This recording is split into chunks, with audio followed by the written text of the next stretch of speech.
थे तो करते थे, फिर बाद में समझ में आया, आँख खुला तो छोड़ दिए, फिर शादी उदी हो गई, बाल बच्चा की चिंता में लगे, नौकरी व्यापार करने लगे, राजनीति छोड़ दिए। 10-15 लोग जो एकदम उसमें अड़े हुए हैं किसी तरीके से, उनके पास दो रास्ते रहते हैं। या तो किसी दल के संगठन में लेटर पैड वाला बात कि दल में कोई पदाधिकारी बन जाइए। जब आप पदाधिकारी बन जाएंगे तो धीरे धीरे थाने में, प्रखंड में, ब्लॉक में, पंचायत में दलाली का काम करके नेतागिरी आप करते हैं। किसी की मदद किया, 2-4-500 रुपया कमा लिए। ज्यादातर लोग ऐसे ही अपनी राजनीतिक करियर को आगे बढ़ाते हैं। कुछ जो सबसे अच्छे उसमें लड़के हैं, जिनकी सही में बहुत ताकत है, समझदारी है, वो 100 में 5 आदमी जो कहीं कहीं चुनावी राजनीति में, पंचायती राज व्यवस्था में लड़कर वार्ड सदस्य हो गया, मुखिया हो गया, सरपंच हो गया, बीडीसी हो गया, तो उसका जीवन थोड़ा स्टेबल हो गया। अगर आपको लग रहा है कि हम संख्या ज्यादा कम बता रहे हैं तो आप इसको मोटे तौर पर ऐसे समझ लीजिए, 10 लाख युवा अगर अपनी राजनीति की शुरुआत, राजनीति में कदम रखता है, तो उसमें 5000 आदमी भी चुनकर नहीं आने वाला है, इतना ड्रॉप आउट है। तो हम जो ये व्यवस्था बना रहे हैं, इसमें आपको किसी व्यक्ति का झंडा लेकर चलना नहीं है, किसी के पक्ष में नारेबाजी करनी नहीं है, और न आपको अपना काम, अपनी जगह छोड़नी है। ना धरने पर बैठना है, ना जेल में जाना है, ना किसी पर ईंटा पत्थर चलाना है।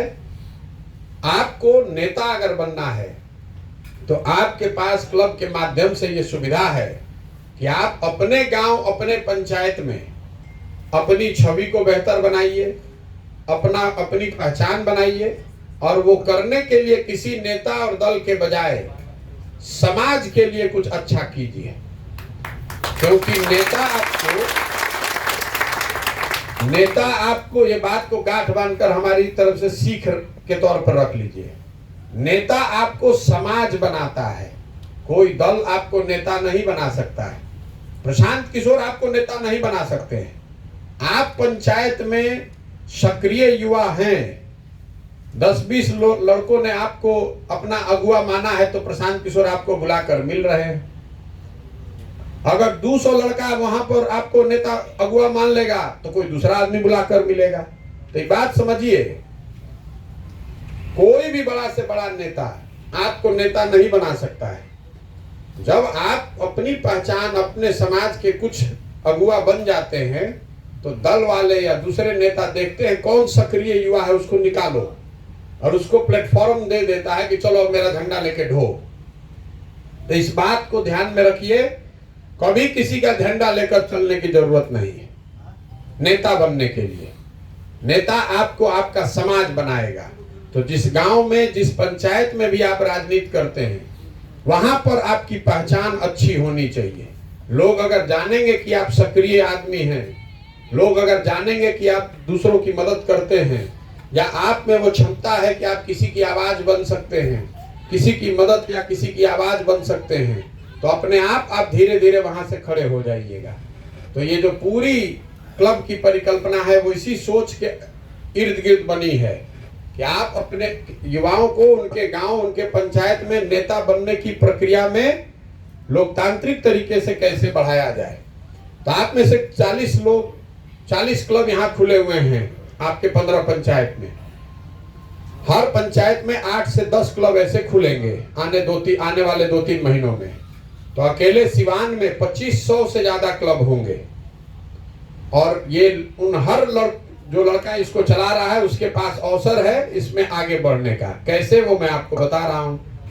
जो लोग क्लब खोल रहे हैं, आपसे पहली बात क्या कही जा रही है कि 20-25 लोगों का समूह, और उसमें चुनाव करके 5 पदाधिकारियों का चयन, यही तो बताया गया है। ये क्यों बताया गया है?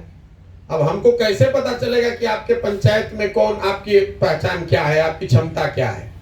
लेकिन 25 युवाओं के बीच में अगर आपको उन्होंने अध्यक्ष चुना है, तो कम से कम इतना तो हमको पता है कि 20-25 लड़कों को आपका नेतृत्व आप कर रहे हैं। तो पहला स्टेप, पहली सीढ़ी ये है।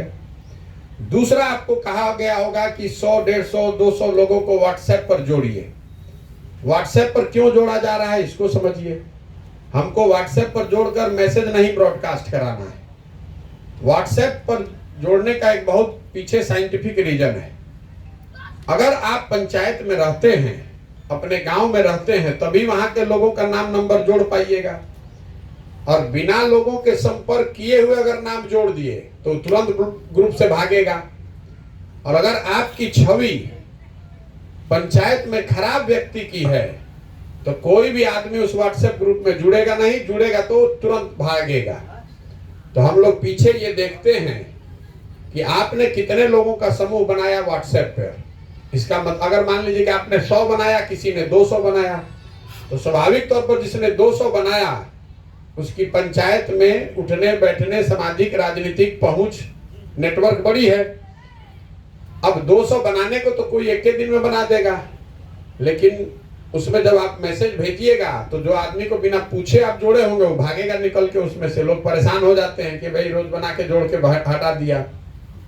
तो पीछे हम लोग जोड़ने से ज्यादा ये देखते हैं कि आपके ग्रुप से कितने लोग छोड़कर जा रहे हैं।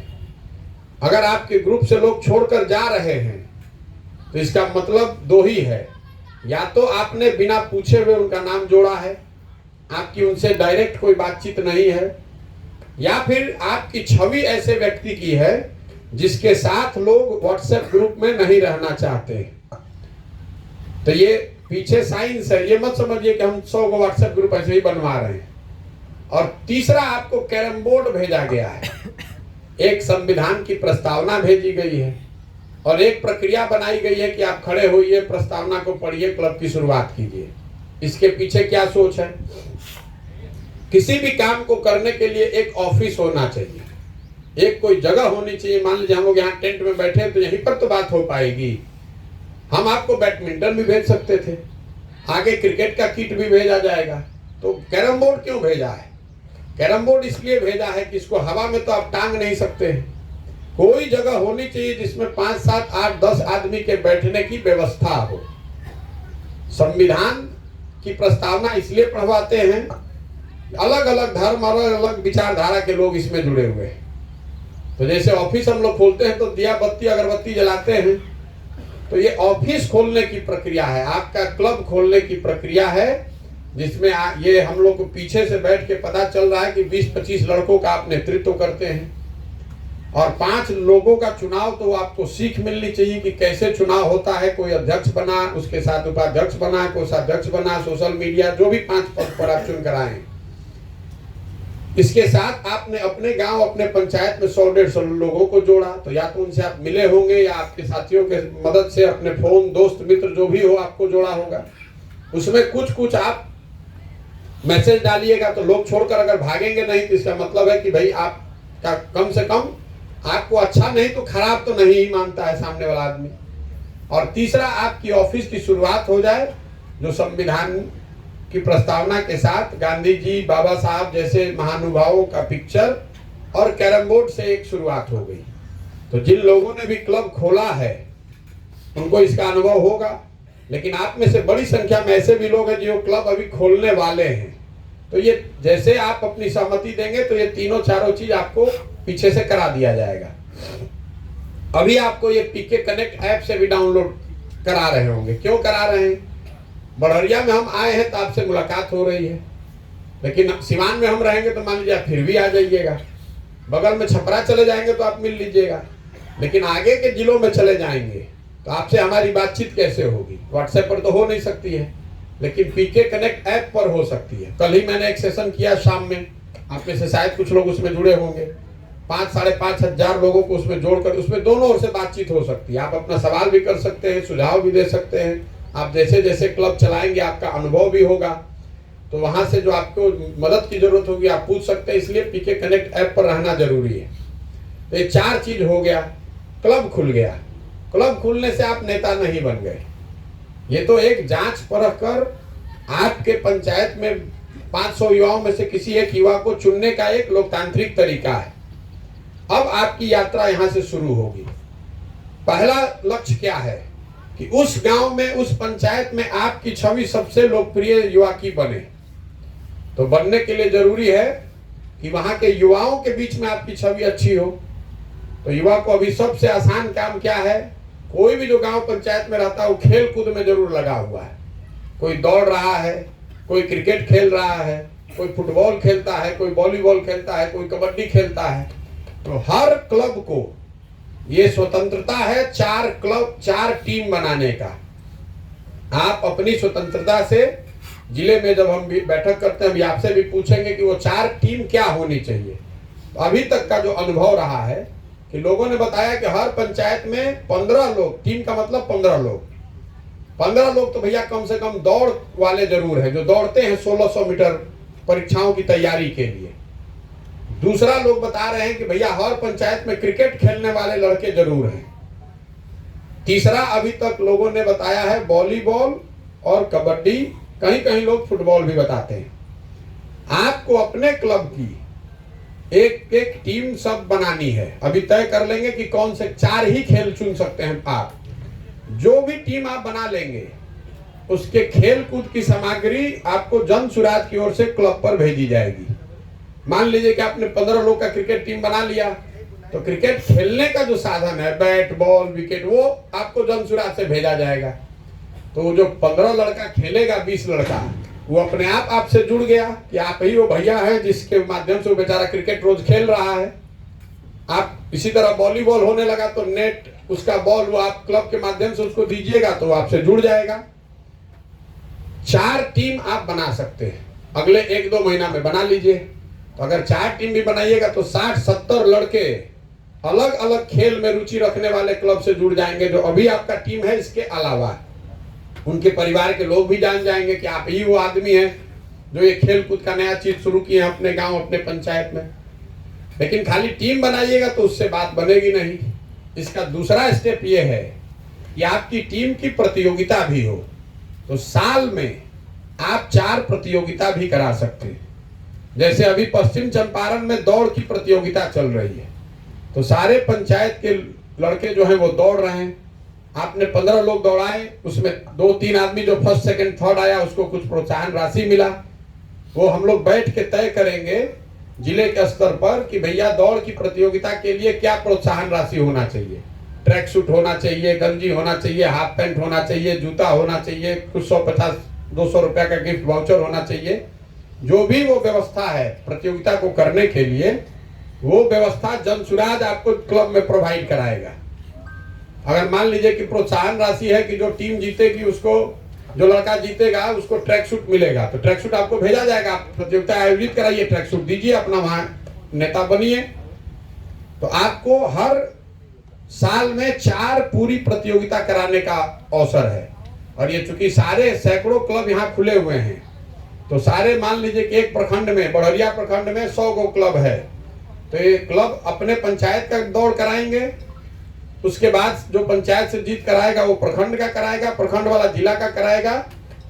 अभी पश्चिम चंपारण में लोग ये करा रहे हैं, 1 लाख रुपए का इनामी राशि टोटल है। तो जो लड़के दौड़ रहे हैं उनके पास वो जीतने का अवसर है। ये सब आपके क्लब के माध्यम से होगा। इसी तरह क्रिकेट की प्रतियोगिता होगी, इसी तरह कबड्डी होगा। तो ये आप पूरे जिले के स्तर पर, क्योंकि क्लब आप अभी जब ये खत्म होगी मेरी पदयात्रा, तो सारे क्लब वाले मिलकर प्रखंड के स्तर पर आप अपने नेता का चुनाव भी करेंगे। नेता या मतलब ये समझिए कि प्रखंड के स्तर पर 2 लोगों का चुनाव होता है जो इन प्रतियोगिताओं को आयोजित करने में हम लोग के साथ कोऑर्डिनेशन रखेगा। प्रयास ये है कि 4 टीम हो और 4 प्रतियोगिता, हर 3 महीना में आपके क्लब में एक कोई प्रतियोगिता हो, जिसके माध्यम से आप अपने साथी मित्रों को जो खेल कूद से जुड़े हैं उनको आप जोड़े रख सकें। जो क्लब भी एक प्रतियोगिता करा लेगा, 4 टीम बना लिया, जब टीम बना लोगे वो सामान पहुंच गया आपके पास। आपने प्रतियोगिता करा ली, वो आपको प्रोत्साहन राशि, जो इनामी जो भी चीज हम लोगों ने मिलकर तय किया होगा वो आपको मिल जाएगा। जिसने भी एक करा लिया प्रतियोगिता, उसके पास अवसर है अपने गांव, अपने पंचायत में गरीब बच्चों को पढ़ाने की व्यवस्था करने की। अगर आपके गांव में 25-50 गरीब बच्चे हैं जिसको आप पढ़ने की व्यवस्था करना चाहते हैं, तो आप वो कोई एक शिक्षक ढूंढिए, उन बच्चों को ढूंढिए जो आपके क्लब पर आए। 20-25 बच्चों को शाम में, सुबह में, जब भी 2 घंटे का ट्यूशन कोचिंग जो भी आप उसको कहते हैं उसको कराने की व्यवस्था की जाएगी। जो शिक्षक वहां आकर पढ़ाएंगे उनको तय करना आपको है, खोजना आपको है। मान लीजिए कि वो 1000 रुपया लेते हैं दूसरों को पढ़ाने के लिए, आप उसको मनाइए कि भैया गरीब बच्चों को पढ़ाना है, 500 में पढ़ाइए, और जो पैसा है वो जन सुराज से आपके अकाउंट में जाएगा, आप उसको पैसा दे सकते हैं ताकि उन बच्चों को वहां पढ़ाया जा सके। तो सारे क्लब्स में लोगों को पढ़ाने की व्यवस्था की जा रही है। पढ़ाई आप फिजिक्स और मैथमेटिक्स का ट्यूशन नहीं है। हम लोग गांव में घूम रहे हैं तो देख रहे हैं कि गरीब आदमी का जो बच्चा है वो 5वें 6वें क्लास में अपना नाम लिखने भी नहीं जानता है, उसको ABCD का भी ज्ञान नहीं है, उसको साधारण अंक गणित भी नहीं आता है, उसको इतना भी नहीं ज्ञान है कि हमको 1500 रुपया मिल रहा है, टिकट खरीदने गए रेलवे स्टेशन पर तो कितना पैसा हमको वापस आना चाहिए। तो बेसिक समझदारी जो है उसका ट्यूशन है। ये ट्यूशन फिजिक्स का नहीं है, IIT का नहीं है। गांव में 25, 30, 40, 50 गरीब बच्चों को पढ़ाने की व्यवस्था आपको अपने क्लब पर करनी है। ये जो दोनों काम आप कर लीजिएगा तो आने वाले 6 महीने में जिन क्लबों में भी ये साथी ये कर पाएंगे, हम लोग का अपना अनुमान है और अभी पीछे का अनुभव भी है कि कम से कम आपके साथ 500 आदमी वहां जुड़ जाएगा। निश्चित तौर पर जुड़ जाना है। जिसने 4 टीम बना लिया, एक कोई प्रतियोगिता करा ली और पढ़ाई का व्यवस्था शुरू कर दिया तो आपके गांव पंचायत में 500 आदमी तो जरूर आपसे जुड़ जाएगा। इसके बाद जब आपके पास 400-500 लोग आ गए तो उसके बाद हम लोग योजना शुरू करेंगे, जैसे कि पूरे बिहार में जितने वृद्धावस्था पेंशन वाले लाभार्थी हैं जिनको पेंशन नहीं मिल रहा आपके पंचायत में, उनको चिन्हित किया जाए और वहां के मुखिया, वहां के जनप्रतिनिधि या वहां पर जो अफसर है उन पर दबाव बनाकर उनको लाभ दिलाया जाए। साल भर के बाद जितने लोग वहां मोतियाबिंद वाले हैं जिनका मोतियाबिंद का ऑपरेशन होना चाहिए, आपने तय किया कि हमारे पंचायत में भैया 20 आदमी हम लोग जांच करा लिए हैं, डॉक्टर जनसुराज की ओर से भेजा जाए ताकि उसका ऑपरेशन हो सके। इस तरह की आगे की प्रक्रिया बढ़ती जाएगी।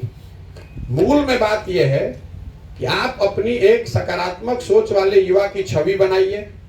आप अपने गांव, अपने पंचायत की समस्याओं की बेहतर समझ डेवलप कीजिए और अपने साथ धरना प्रदर्शन गाली गलौज करके नहीं, कुछ समाज के लिए करके 100, 150, 200 युवाओं को अपने साथ जोड़िए।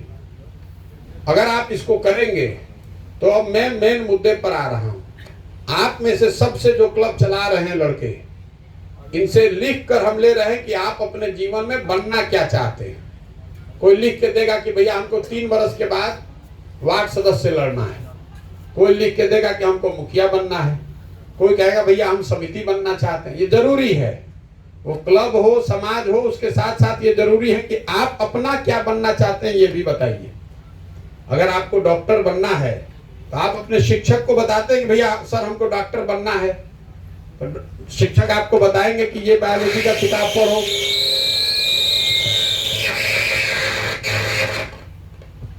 कि ये बायोलॉजी का किताब पढ़ो, इतनी मेहनत करनी पड़ेगी, कैसे आगे बढ़ना है। जब बायोलॉजी पढ़िएगा, कहाँ कहीं कोचिंग कीजिएगा, जाके एग्जाम दीजिएगा, सब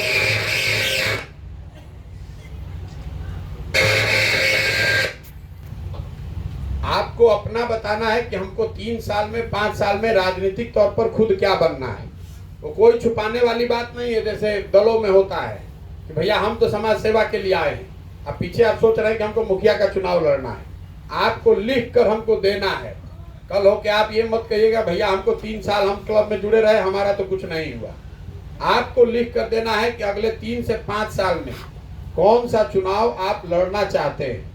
बिल्कुल स्वतंत्रता है हर व्यक्ति को, लोकतांत्रिक तरीके से आप में जो क्षमता है आप काम कीजिए, हम आपकी मदद करेंगे। अब ये आप पर निर्भर है कि आप में क्षमता है कि नहीं है। आपके पंचायत से 5 लड़के लिख कर दे सकते हैं कि हम मुखिया बनेंगे, हम 5 की मदद करेंगे एक ही बराबर। अब आप जैसे क्लास में आप पढ़ते हैं, जो शिक्षक पढ़ाता है वो सबको बराबर पढ़ा रहा है, किसी को 80% आएगा, किसी को 60% आएगा। अगर आप में वो क्षमता है तो अपने आप आपको हो जाएगा, और नहीं क्षमता है तो हम कुछ कर नहीं सकते हैं। हम आपको थोड़ा सा इतना ही बता सकते हैं कि जब आप लिख कर दे रहे हैं कि आपको बनना क्या है, लड़के पूछते हैं भैया हमको क्या लड़ना चाहिए, तो हमको ये नहीं पता है कि आपको क्या लड़ना चाहिए। आप अपने लिए खुद ही तो तय करते हैं कि भैया हमको सिविल सर्विसेज का एग्जाम देना है, कि हमको रेलवे का एग्जाम देना है, हमको आर्मी में जाना है कि हमको बैंक का एग्जाम देना है, तो आप खुद अपनी क्षमता के अनुसार तय करते हैं। तो आप तय कीजिए कि आपको बनना क्या है। बहुत आदमी लिख के देता है हमको विधायक का तैयारी करना है, कोई लिख के देता है हम जिला परिषद बनना चाहते हैं, कोई भी लिख के दे सकता है भैया हमको एमपी लड़ना है। हमको उससे कोई दिक्कत नहीं। आप जो लिख कर दीजिएगा उसी के अनुसार हम आपको काम दे देंगे। अगर मान लीजिए कि आप एक क्लब चलाते हैं और आपने लिख कर दिया कि हमको मुखिया बनना है, तो मुखिया बनने के लिए तो आपको 5 गांवों में आपका नेटवर्क होना चाहिए। 2 गो टोला है, 5 गो गांव है, तो उस पंचायत की जो पूरी समझ है वो आपके पास होनी चाहिए। नहीं है तो हम बताएंगे कि वो समझ कैसे आप बनाइए, उस पर काम कीजिए। अगर आप एक क्लब चलाते हैं तो उससे तो होगा नहीं, आपका 5 गांव में क्लब होना चाहिए, तभी तो आपको 5 गांव में आपका टीम बनेगा। अगर आप लिख दिए कि हमको जिला परिषद लड़ना है तो आपको 8 पंचायत में काम करना पड़ेगा। आप लिख दीजिएगा कि हमको एमपी बनना है तो आपको 50, 100, 150, 200 पंचायत में काम करना पड़ेगा। ये तय आपको करना है कि आपकी क्षमता क्या है और किस में काम करना चाहते हैं। मैं इतना ही सुझाव दे सकता हूं कि जो आपकी क्षमता है आपकी नजर में, उससे एक पायदान नीचे लड़िए, क्योंकि लोकतंत्र में लड़ने में कोई बहादुरी नहीं है, लड़कर जीतने में बहादुरी है। बहुत आदमी हम रास्ता चलते हैं, मिलता है, पूछते हैं क्या करते हो, तो भैया एमपी का चुनाव लड़े, कितना वोट आया है, तो भैया 2500। तो हम जान गए कि आदमी सिरे से बेवकूफ है। उसके मुकाबले कोई लड़का मिलता है, कहता भैया हम वार्ड सदस्य हैं 2 बार से, हमको आगे जीवन में 3 वर्ष में प्रमुख बनना है, हमको बताइए बीडीसी कैसे लड़ना है। तो हमको मालूम है इस लड़के में समझदारी है, ये आदमी आगे बढ़ सकता है। तो आपको